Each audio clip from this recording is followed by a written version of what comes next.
Anyone who wishes to retain the simple concept of right and wrong in the postmodern world will quickly find themselves being labelled as intolerant, and this is one of the worst put-downs anyone can receive in our time. The implication of intolerance is that you're full of hate, you're judgmental, divisive, a danger to the unity, and you're proud for thinking that you could possibly have access to an objective truth. No one wants to be called intolerant, and just the suggestion that we might is enough to silence and immobilize many people who might dare to voice their opinion that there is such a thing as absolute right and wrong. Let's have a look at this tolerance issue more closely, and I'll start by asking a question.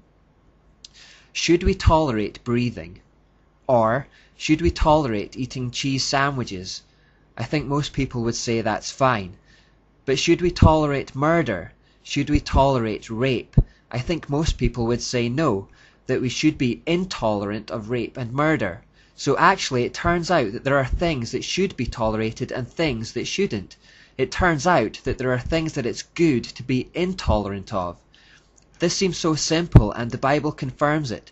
Amos 5:15 says, "Hate what is evil, love what is good." Romans 12:9 says the same thing. It is as important to hate evil as it is to love good. In other words, it is as important to be intolerant of evil as it is to love good.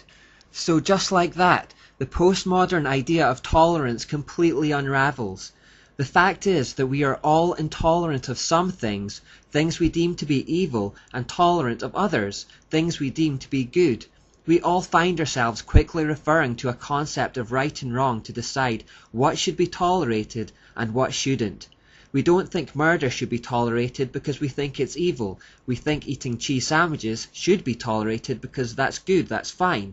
We're all intolerant of some things and tolerant of others. We only differ on what should be tolerated. So how do we determine what should be tolerated and what shouldn't? Where do we draw the line?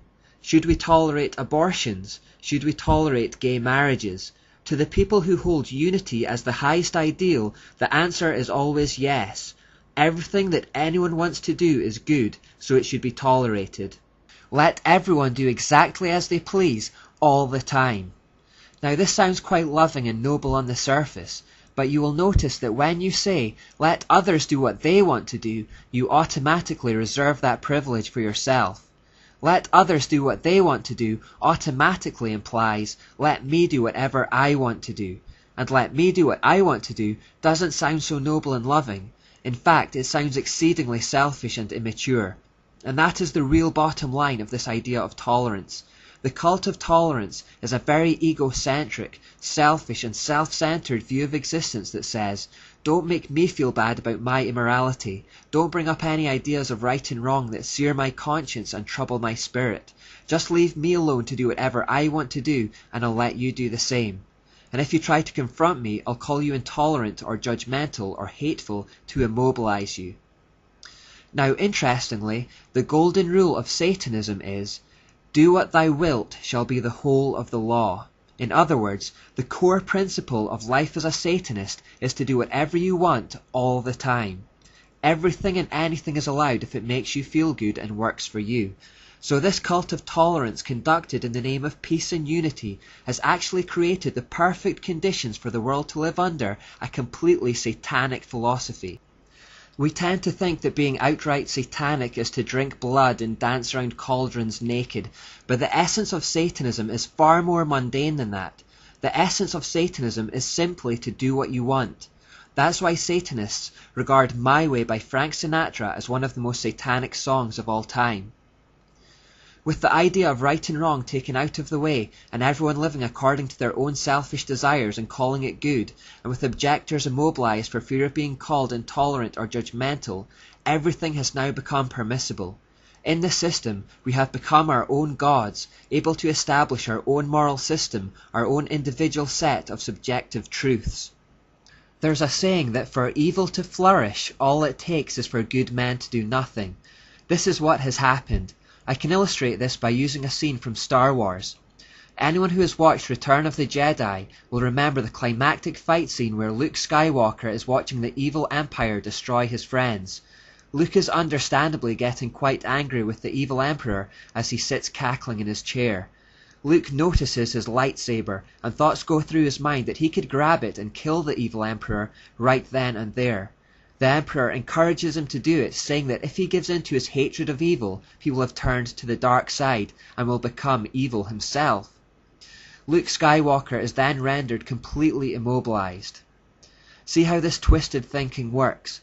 By saying hatred of evil is evil itself, Luke ends up immobilized.